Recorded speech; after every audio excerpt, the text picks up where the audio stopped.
नमस्कार दोस्तों, मेरा नाम है नीलेश दुबे। बहुत बहुत स्वागत करता हूं आपका अपने इस यूट्यूब चैनल पे।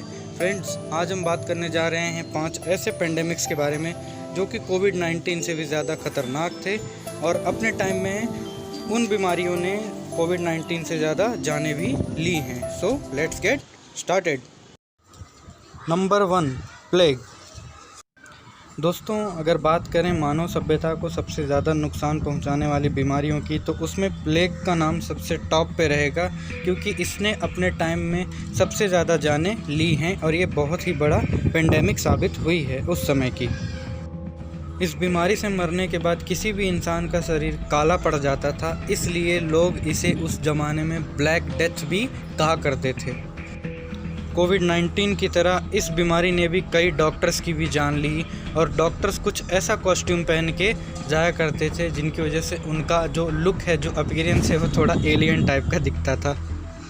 इससे पहले इसके बारे में कोई कुछ समझ पाता या कुछ रिसर्च कर पाता, इसने 50 मिलियन लोगों की जान ऑलरेडी ले ली थी उस टाइम में। इस बीमारी से बचने के लिए कोई दवा नहीं बनी थी, इसलिए उस ज़माने के लोग अपने आप को घरों में बंद रखते थे और क्वारंटाइन शब्द जो आज हम लोग यूज़ कर रहे हैं वो उसी समय ओरिजिनेट हुआ था। Number 2, small pox. दोस्तों, यूँ तो स्मॉल पॉक्स वजूद में नहीं है क्योंकि अब ये बीमारी विलुप्त हो चुकी है यहाँ से, बट इसकी शुरुआत हुई थी एंशिएंट टाइम से। इजिप्ट में जो ममीफाइड बॉडीज़ रखी हुई हैं उनमें कई बॉडीज़ ऐसी भी थी जिनकी जो डेथ हुई थी वो स्मॉल पॉक्स बीमारी की वजह से हुई है। उसी बेसिस पे ये माना जाता है कि इसकी शुरुआत एंशिएंट टाइम से ही हो चुकी थी। फ्रेंड्स, अपने टाइम में ये भी एक बहुत ही ख़तरनाक पेंडेमिक हुआ करती थी, बट इसकी जो वैक्सीन है वो डॉक्टर एडवर्ड ने 70s के दशक में बना ली थी। वैक्सीन आ जाने के बावजूद भी इस बीमारी ने 200 से 300 मिलियन लोगों को मौत के घाट उतार दिया था 20th सेंचुरी के आते आते। नंबर 3, ट्यूबरक्लोसिस यानी टीबी। दोस्तों, ट्यूबरक्लोसिस यानी टीबी भी अपने टाइम की बहुत बड़ी पेंडेमिक रह चुकी है और इसका नाम आज भी घातक बीमारियों में शामिल किया जाता है।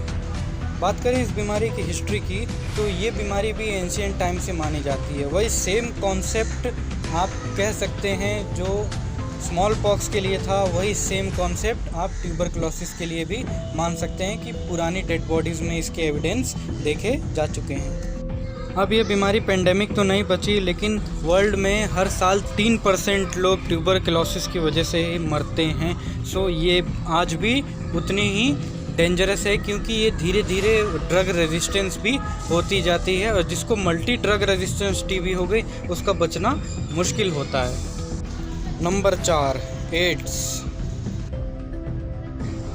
दोस्तों, यूँ तो HIV एड्स जो है वो STDs के तौर पे देखा जाता है, बट एक टाइम ये भी पेंडेमिक रूप में आई थी। बात है सन 1980s की, जब ये बीमारी चिंपांजियों में पाई जाती थी।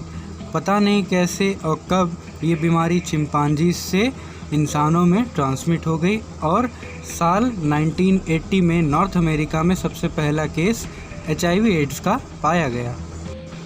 दोस्तों, उन दिनों होमोसेक्सुअलिटी बहुत ही तेज़ी के साथ ग्रो कर रही थी नॉर्थ अमेरिका में और लोगों को यही लगता था कि यही एकमात्र कारण है HIV एड्स के फैलने का, जो कि पूरी तरीके से गलत था।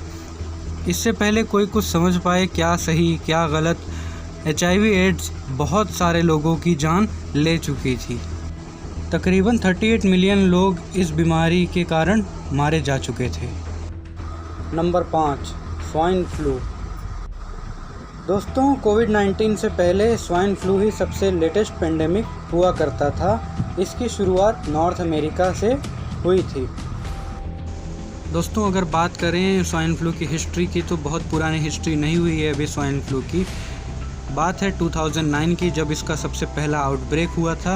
अपने पहले आउटब्रेक के 19 महीनों तक ये बीमारी एक्टिव थी और उन 19 महीनों में इसने 57 लाख लोगों की जान ली थी।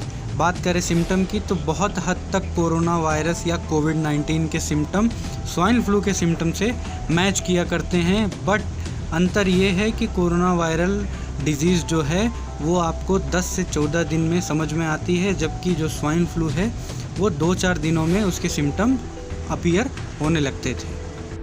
तो दोस्तों ये थे वो 5 पेंडेमिक्स जो कोविड-19 से भी ज़्यादा ख़तरनाक हुआ करते थे।